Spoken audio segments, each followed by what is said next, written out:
भगवान द्वारा कहे कलयुग के 5 सत्य। बात उस समय की है जब 5 पांडवों को वनवास हो गया था। वनवास जाने से पहले पांडवों ने भगवान श्री कृष्ण से पूछा, हे श्री कृष्ण, अभी ये द्वापर युग का अंतकाल चल रहा है, आप हमें बताएं कि आने वाली कलयुग की चलिए गति क्या और कैसी होगी।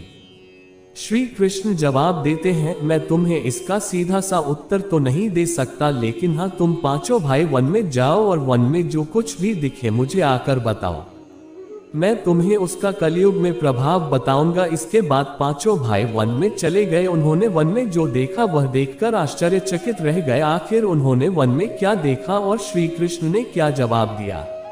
श्री कृष्ण के कहे अनुसार 5 भाई अलग अलग दिशाओं में वन की ओर निकले। नंबर 1, युधिष्ठिर भ्रमण पर थे। उन्होंने एक जगह पर देखा कि एक हाथी के 2 सूंड थे। ये देखकर युधिष्ठिर के आश्चर्य का ठिकाना नहीं रहा।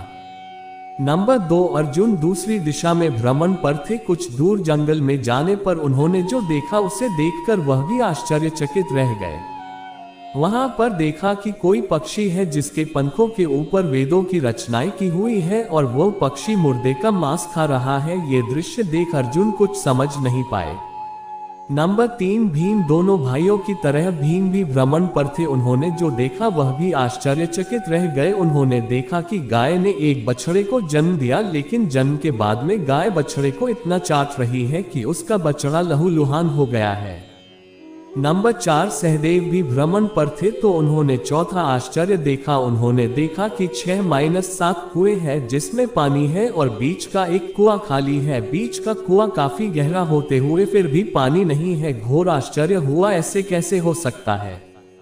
नंबर 5, नकुल भी भ्रमण पर थे और उन्होंने एक आश्चर्यजनक घटना देख। एक पहाड़ के ऊपर से एक बड़ी सी चट्टान लुढ़कते हुए नीचे आ रही है। वे कितने ही वृक्षों से टकराकर उनको नीचे गिराते हुए वे आगे बढ़ जाती है। विशालकाय वृक्ष भी उस रोक ना सके। इसके अलावा ये चट्टान कितनी ही अन्य चट्टानों के साथ टकराए फिर भी वह उसे रोक नहीं सके। अंत में वह एक अत्यंत छोटे पौधे का स्पर्श होते ही स्थिर हो गई। इसके बाद 5 भाई एकत्रित हुए और शाम को भगवान श्री कृष्ण को अपने अनुभव सुनाए। सबसे पहले युधिष्ठिर ने कहा, मैंने तो पहली बार 2 सूंड वाला हाथी देखा, यह मेरे लिए तो बहुत ही आश्चर्यजनक था। भगवान श्री कृष्ण कहते हैं, धर्मराज अब तुम कलिकाल की सुनो। कलयुग में ऐसे लोगों का राज्य होगा जो दोनों ओर से शोषण करेंगे, बोलेंगे कुछ और करेंगे कुछ और, मन में कुछ और होगा और कर्म कुछ और। ऐसे ही लोगों का कलयुग में राज होगा। तुम कलयुग आने से पहले तक राज्य कर लो। युधिष्ठिर के बाद अर्जुन ने कहा, मैंने जो देखा है वह तो कहीं ज्यादा आश्चर्यजनक था। मैंने देखा कि एक पक्षी के पंखों पर वेदों की रचनाएं लिखी हुई है, पर वह पक्षी मुर्दे का मांस खा रहा है। श्री कृष्ण कहते हैं, कलयुग में ऐसे लोग रहेंगे जो बड़े ज्ञानी कहलाएंगे। वे ज्ञान की चर्चा करेंगे लेकिन उनके आचरण राक्षसी होंगे। वह बड़े पंडित और विद्वान कहलाएंगे किंतु ये देखते रहेंगे कि कौन सा मनुष्य कब मरे और हमारे नाम से संपत्ति कर जाए। हे अर्जुन, संस्था के व्यक्ति विचार करेंगे कौन सा मनुष्य मरे और संस्था हमारे नाम पर हो जाए। हर जाति धर्म पर प्रमुख पदों पर बैठे विचार करेंगे कि कब किसका श्राद्ध हो और कौन कब किस पद से हटे और हम उस पर चढ़ जाए। चाहे कितने भी बड़े लोग हो, परंतु उनकी दृष्टि धन और पद के ऊपर ही रहेगी। ऐसे लोगों की ही बहुतायत होगी। अर्जुन के बाद भीम ने अपना अनुभव सुनाया। भीम ने कहा कि गाय अपने बछड़े को इतना चाटती है कि बछड़ा लहूलुहान हो जाता है। श्री कृष्ण कहते हैं, कलयुग का मनुष्य शिशुपाल हो जाएगा। कलयुग में माओ की बच्चों के लिए ममता इतनी बढ़ जाएगी उन्हें अपने विकास का अवसर ही नहीं मिलेगा। मोह माया में ही घर बर्बाद हो जाएगा। किसी का बेटा घर छोड़कर साधु बनेगा तो हजारों व्यक्ति दर्शन करेंगे।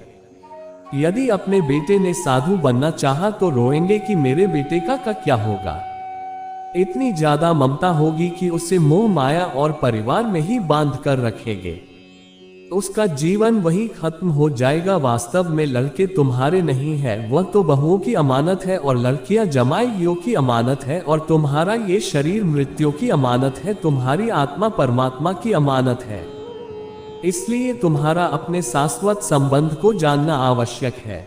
भीम के बाद सहदेव ने पूछा कि श्री कृष्ण, मैंने जो देखा, मैंने ये देखा कि 5-7 बड़े कुओं के बीच एक गहरा कुआं बिल्कुल खाली है, जबकि ऐसा संभव कैसे हो सकता है? भगवान श्री कृष्ण ने जवाब में कहा, कलयुग में लड़की के विवाह में, मकान के उत्सव में, छोटे बड़े उत्सवों में तो लाखों रुपए खर्च कर देंगे, परंतु पड़ोस में ही यदि कोई भूखा प्यासा मर रहा होगा तो यह नहीं देखेंगे कि उसका पेट भरा है या नहीं। उनका अपना ही सगा भूख से मर जाएगा, उसे देखते रहेंगे और दूसरी ओर मौज, मदिरा, मांस भक्षक, सुंदरता और जश्न में पैसे उड़ाएंगे, किंतु किसी के 2 आंसू पोंछने में उनकी रुचि ना होगी। कहने का तात्पर्य यह है कि कलयुग में अन्न के भंडार होंगे लेकिन लोग भूख से मरेंगे, सामने बंगले में ऐशो आराम चल रहे होंगे लेकिन पास की झोपड़ी में आदमी भूख से मर जाएगा। एक ही जगह पर असमानता अपने चरम पर होगी। सहदेव के बाद नकुल ने श्री कृष्ण को बताया कि मैंने भी एक आश्चर्य देखा है कि एक बड़ी सी चट्टान पहाड़ पर से लुढ़की, वृक्षों के तने और चट्टाने भी उसे ना रोक पाए, किंतु एक छोटे से पौधे के स्पर्श से ही वह बड़ी चट्टान रुक गई। समझ नहीं पाया कैसे।